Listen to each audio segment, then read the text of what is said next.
Well, it seems that fall has finally reached us here in South Central Missouri Ozarks. And this past week, it gave us just a little taste of all it had to offer. Stay with me just a minute. I'll explain.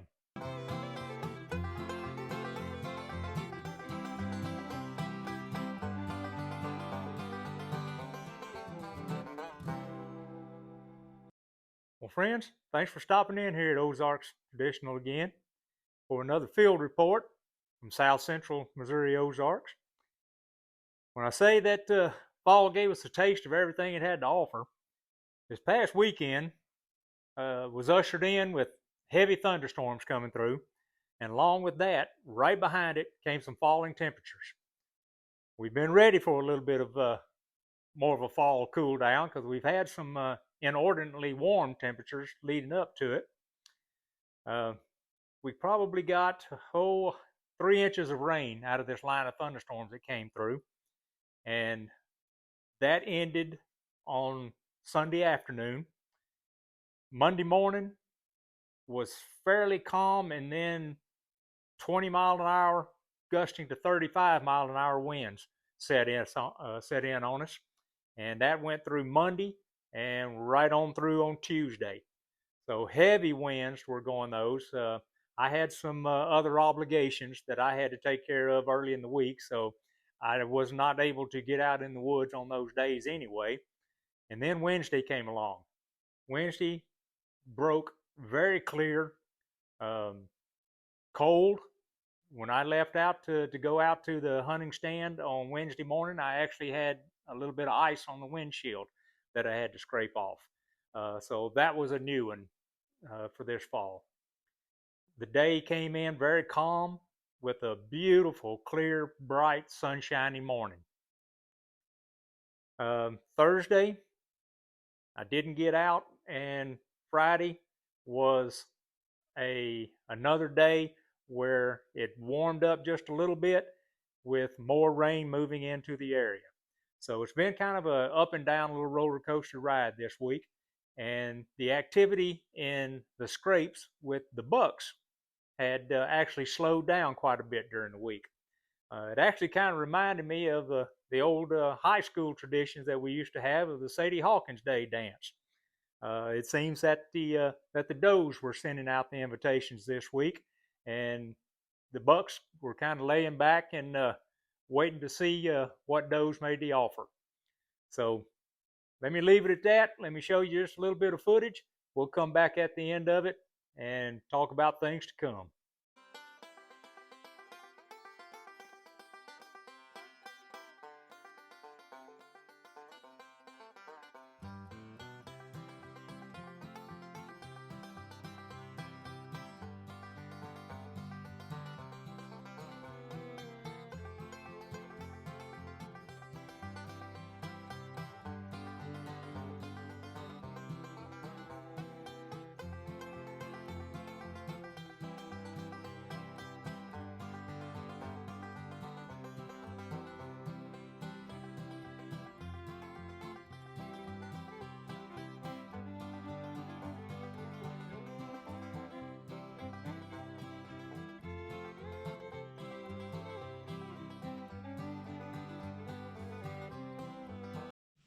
On Wednesday morning, I had brought my climbing stand into the interior of the timber behind the small pond in the woods to an active scrape that was located under this sapling.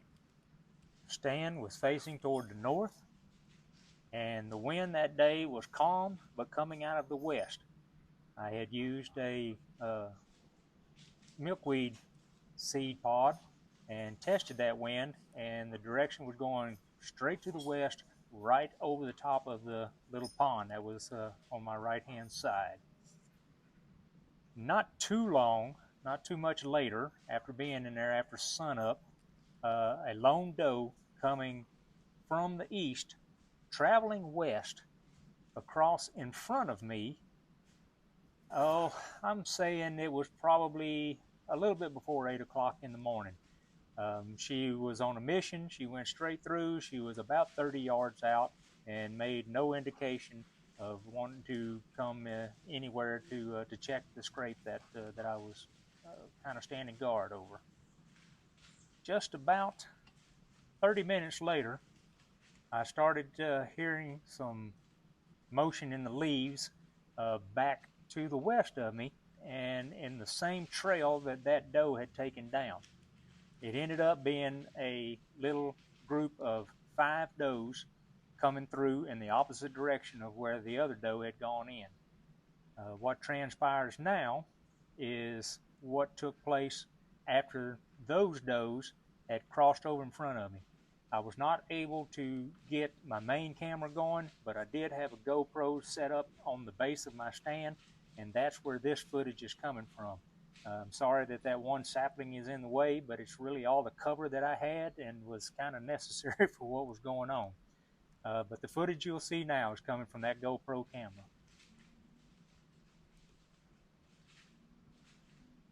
About 30 minutes after that doe had crossed, another group of does came from the west, traveling in the opposite direction of the original doe. It was 5 deer in a group.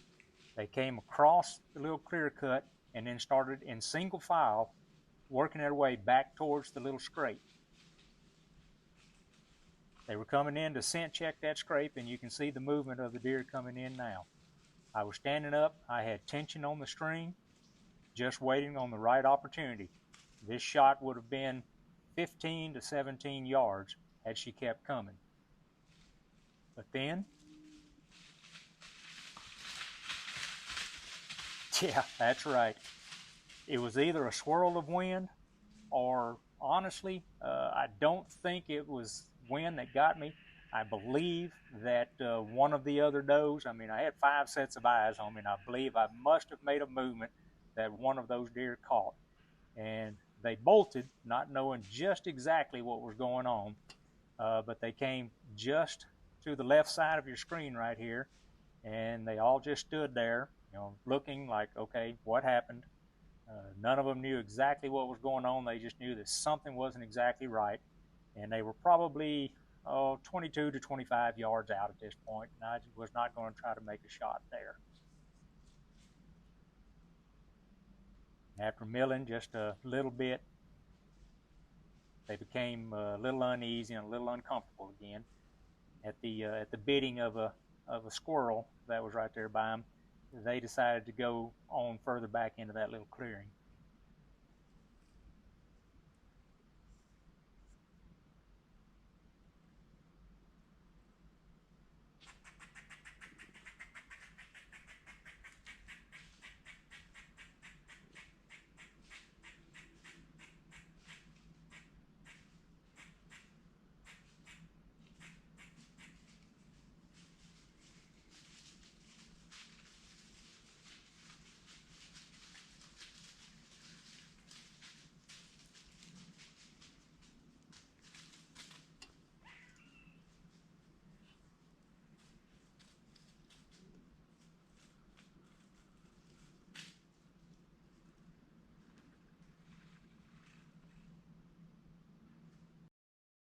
Well, after the excitement of that close encounter, I moved my stand over to where the deer were crossing further up that little dim trail. Now, what this is a transition between harvested hardwood on the right and a thicket over on the left, the unharvested portion. The deer are coming out of this trail, and the scrape that I was over was just about 30 yards further down this transition line. What I had not known coming in that morning is that sometime since I'd moved my stand over, a brand spanking new scrape had opened within feet behind the tree that I had my stand sitting in now. It was eye-opening. It was nice to see. I'm glad to see the extra activity coming in. After climbing down, the morning was uneventful. So after climbing down, I actually walked back over to the other scrape that was back down this transition line. And yes, that scrape had also been hit at the same time. Well, I want to give you guys just a real quick update on our late planted fall food crop. The rains have helped tremendously. We've got some good germination. We've got more rain expected to come in toward the end of this week. We've got the brassicas are leafing out very well, the turnips. The cereal grains have coming up quite well. Our peas are germinating and growing as well. So it looks like everything's taking and going pretty well. And we've even got a little bit of visitation from the whitetail herd that's come through. So let me give you a little look at those guys for just a second.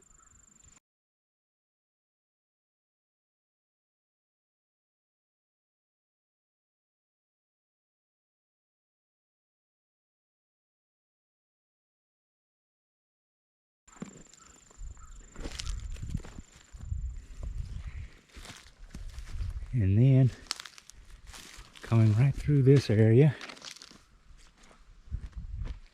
there's a little trail that leads back through with a nice rub line that goes through and heads back over towards the scrape line on the other side of that little timber right there. So the landowner has got him a lock-on stand put back over there, and back over in this far corner, he and his son have put up a little double cedar ladder stand back over in that corner. So they'll be set for the youth season that's going to be coming up before too long, and for father and son to enjoy their rifle season together, overlooking this little food plot and the reclaimed cutover field that's out there. So we sure wish them luck in the coming rifle season, and also wish them luck for the remainder of the bow season coming through. Anyway, just wanted to bring this little food plot update back to you. Well, we ended up the week with an almost opportunity. It was enough to get my old heart pumping pretty good, and even a little bit of heavy breathing. It was a good time on that Wednesday. The does made the biggest presence known earlier in the week, with the bucks coming back into the picture toward the end of the week, opening up new scrapes, refreshing some of the older scrapes, and making their presence shown on the cameras again. So everything is kind of in line for what has happened historically in this area. Historically, it kind of revolves around Halloween at the end of October. Uh, the heaviest pre-rut activity around here normally opens up a couple of days before Halloween and going through the week after Halloween. So we're going to see if that holds true coming up this week. Next Friday is Halloween, so we'll see if we get that activity pumped up in this coming week. But to see how that goes, you know what you're going to have to do. Y'all come back.